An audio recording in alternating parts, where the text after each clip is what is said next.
Welcome to More Than a Few Words, a marketing conversation for business owners. This is your host, Lorraine Ball. And I know you've heard me say this before, but everyone is not your customer. Let me say that again. Everyone is not your customer. And the sooner you get your head around that and start working on your niche, the better. But what is a niche? How do you find it? How do you target it? Well, that's what we're going to talk about today. And to help me have that conversation, Carolyn Patrick is joining me, and she is an experienced consultant and non-executive director with extensive experience and expertise in customer, brand, and marketing. She has diverse industry experience, having worked at senior levels in banking, wealth management, insurance, retail, and government. Carolyn, thank you for joining us all the way from Australia. Oh, thank you, Lorraine. It's great to be here. It is so nice to have a conversation about one of my favorite topics, which is niche marketing. So let's start with that. Why do you think it's important for businesses to identify their niche? Well, look, I think I'll start with a bit of a story about my experience. And when I left banking, I started working for smaller organizations that targeted very specific niche markets. And for example, that could have been the police or the emergency services. And what I learned through that experience was it's really important to be able to understand your audience and really be able to connect with them. And if you can do that, you can tailor your messaging, you can really get into the heads of your customers, and you can really develop products and services that are very meaningful for them. And what that means is that you can then have a really high retention rate. And I learned this, through working with the police and the emergency services. And so when I set up my own business, I found it really interesting that I had to apply all my marketing discipline that I'd learned over my career to myself in setting up as a sole trader and a consultant. And so when I did that, I thought very carefully about my experience and my expertise, and then how I could go about serving a niche market so that I could really connect into my own client base and my own audience. And so that for me was understanding that the level at which I operate now is in that non-executive director space. So working with boards of directors, CEOs, and C-suite teams at that strategic level, which allows me to differentiate myself as a consultant. Absolutely. I had a similar experience to yours because when I came out of corporate, my core expertise, I had spent 11 years in the heating and air conditioning business. And yes, marketing applies across the board. But once I really got comfortable with the fact that I was good in home services, I understood those customers. And once I could wrap my head around it, I actually was more successful.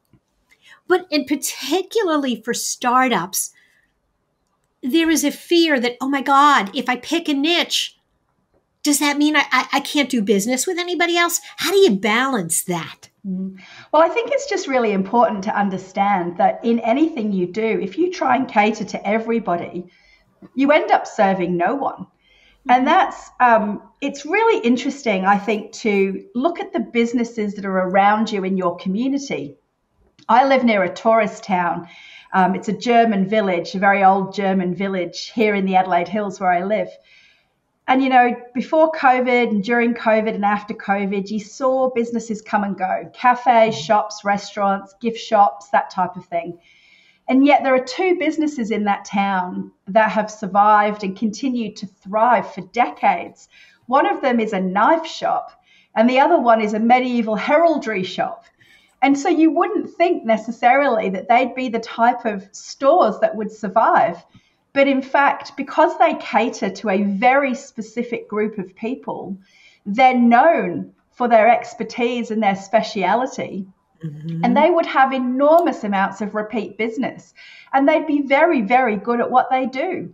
And I think that's a really important point to understand, is that if you're serving a niche, you can really build your expertise and your profile in that niche, which means that you can really engender that repeat business, that people come back to you because they know that you're really, really good at what you do. That is so true, because you develop that expertise. The more you work with that specific group, the more you come to understand their problems. And it's not just advertising copy, is it? You can get better at your processes and start changing how you operate to serve that market. Well, if I go back to that example of when I worked with the policing community, we were a private health insurance fund. And so if we were a generic private health insurance fund, we would have been just applying our products and services to the whole community. But because it was police, we really had to dial up some of those products and services around mental health and podiatry and those sorts of things, because they're very specific needs for the policing community, particularly because they suffer from post-traumatic stress disorder. They're on their feet a lot. They're carrying very, very heavy belts around their waist. And so some of that more chiropractic and other types of support that we offered them, it was important to be able to dial that up considerably compared to other private health insurance funds.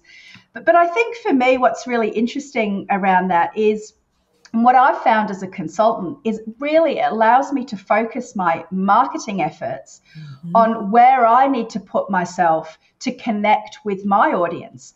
And so for me, it drives the type of environments and the groups that I spend time networking in.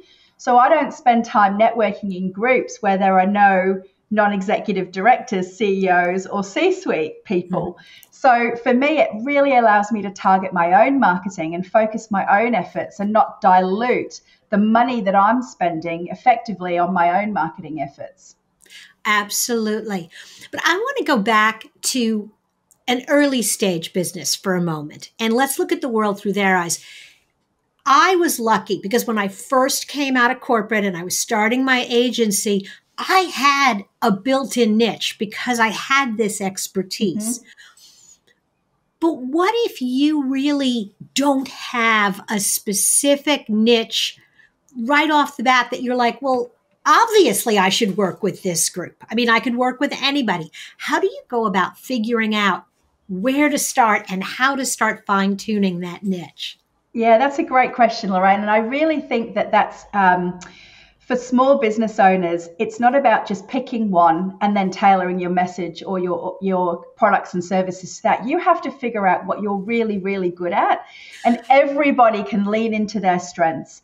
So if you've come out of corporate, you might have a really good understanding of how larger businesses work and be able to navigate the politics more effectively. But if you're manufacturing a product, for example, what experience do you have? In what areas and sectors and industries have you worked?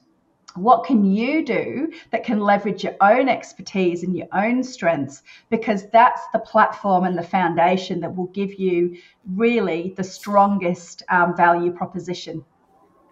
So leaning into what you do well and then finding people who really need that. The one caveat, I think, is it's sometimes, and I find this particularly with engineers, they do something well or they have a widget and they can't see past the features to figure out why anybody would care. And it's like trying to sell broccoli to a kid. It's good for them, but they don't want it. How do you kind of balance that with, I'm good at this, but does anybody want it? Well, I think anybody that's been trained in marketing will remember that very basic 101 tenet of marketing is that nobody buys a drill. It's actually the hole that they want to drill. And so I think it's really important for the example that you've just given is it's to think about what it is that your product is going to be used for. So what is the customer success angle to that? What job is it that they need to get done with your product? And once you figure that out, you've got your product and service really clear in your mind. It's not about building for yourself. It's about building for the person that's going to use it, What are they going to use it for? What is it that they need to get done? And how will they be successful? Because it's got to be able to, any product or service has got to be able to transform somebody from this to this. So if it's a weight loss program, it's all about the transformation of the person losing weight. Or if it's about going to the gym, it's about the person potentially feeling healthier and getting stronger. So it's all about what transformation allows the customer to be successful at the end of the day. And once you've figured that out, I think you've figured out exactly what it is your product and service is tailored for and the person that it's going to serve the best. Awesome. That is great advice. Carolyn, this has been fabulous. Thank you so much for stopping by. Oh, thank you, Lorraine. It's been so much fun to talk to you. I've loved it.